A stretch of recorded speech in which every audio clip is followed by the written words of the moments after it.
Hello student, welcome to my YouTube channel and पे गुरुकुल पर। आज हमारी फ़िजिक्स की नेक्स्ट क्लास है। तो आज की क्लास जो रहेगी फ़िजिक्स की, वो क्लास 10th की चलेगी। ठीक है, तो आज हम 10th वालों को फ़िजिक्स पढ़ाएंगे।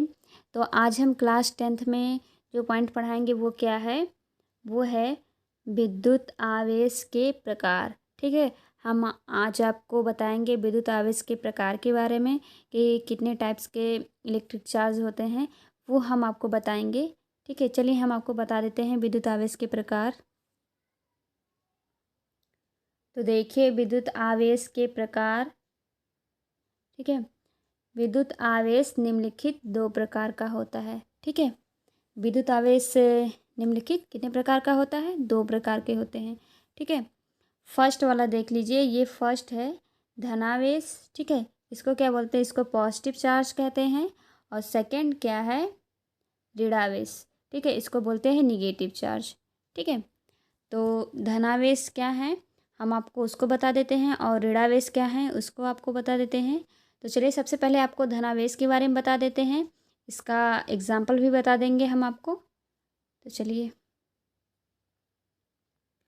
और आपको पता हो गए होंगे कि विद्युत आवेश कितने प्रकार के होते हैं।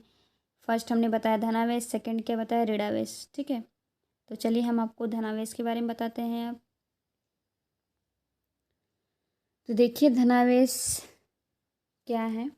तो देखिए आप धनावेश को ऐसे कह सकते हैं कि किसी पदार्थ पर इलेक्ट्रॉनों की कमी के कारण, ठीक है, इलेक्ट्रॉनों की कमी के कारण उत्पन्न आवेश को हम क्या बोलते हैं? धनावेश कहते हैं। ठीक है, किसी पदार्थ पर इलेक्ट्रॉनों की कमी के कारण उत्पन्न आवेश को धनावेश कहते हैं।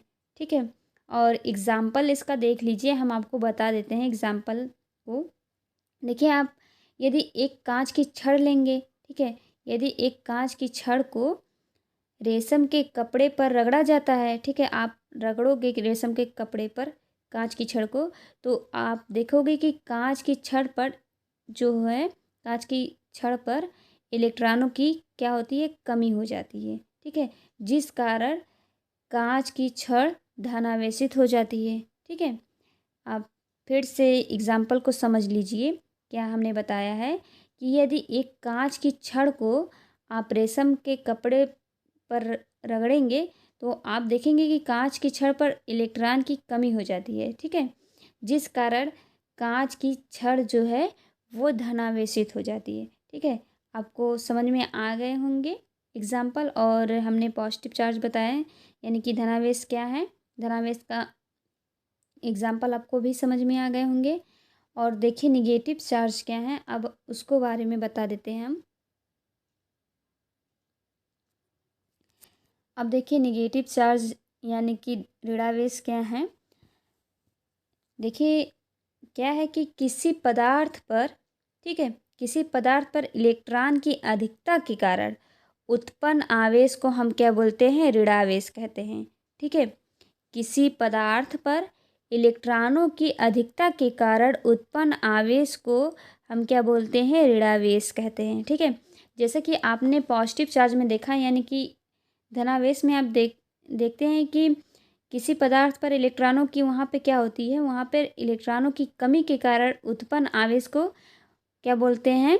धनावेश कहते हैं। ठीक है, और यहाँ पे ऋणावेश में यानी कि निगेटिव चार्ज में क्या होता है कि किसी पदार्थ पर इलेक्ट्रॉन की अधिकता के कारण उत्पन्न आवेश को क्या बोलते हैं? ऋणावेश कहते हैं। ठीक है, इसका एग्जाम्पल आपको हम समझा देते हैं। आप इसका एग्जाम्पल देखिए, इसका उदाहरण देखिए क्या है कि यदि एक क्या है, एबोनाइट की छड़ को, ठीक है, एबोनाइट को छड़ को क्या फर से रगड़ा जाता है। ठीक है, जो एबोनाइट की छड़ होती है उसको हम फर से अगर रगड़ेंगे, तो एबोनाइट की छड़ पर इलेक्ट्रॉन की अधिकता हो जाती है वहाँ पर, जिस कारण एबोनाइट की छड़ ऋणावेशित हो जाती है। ठीक है, वहाँ पे क्या होता है? निगेटिव चार्जेस हो जाते हैं। तो यही एग्जाम्पल है ऋणावेश का, निगेटिव चार्ज का। एक बार फिर से आपको समझा देते हैं एग्जाम्पल को। यदि आप एबोनाइट की छड़ को फर से, ठीक है, रगड़ते हैं तो एबोनाइट की छड़ पर इलेक्ट्रॉन की अधिकता हो जाती है। ठीक है, जिस कारण एबोनाइट की छड़ ऋणावेशित हो जाती है। ठीक है, वहाँ पे क्या होता है, वहाँ पे निगेटिव चार्ज आ जाते हैं, तो उसको हम क्या बोलते हैं, यही एग्जाम्पल है ऋणावेश का।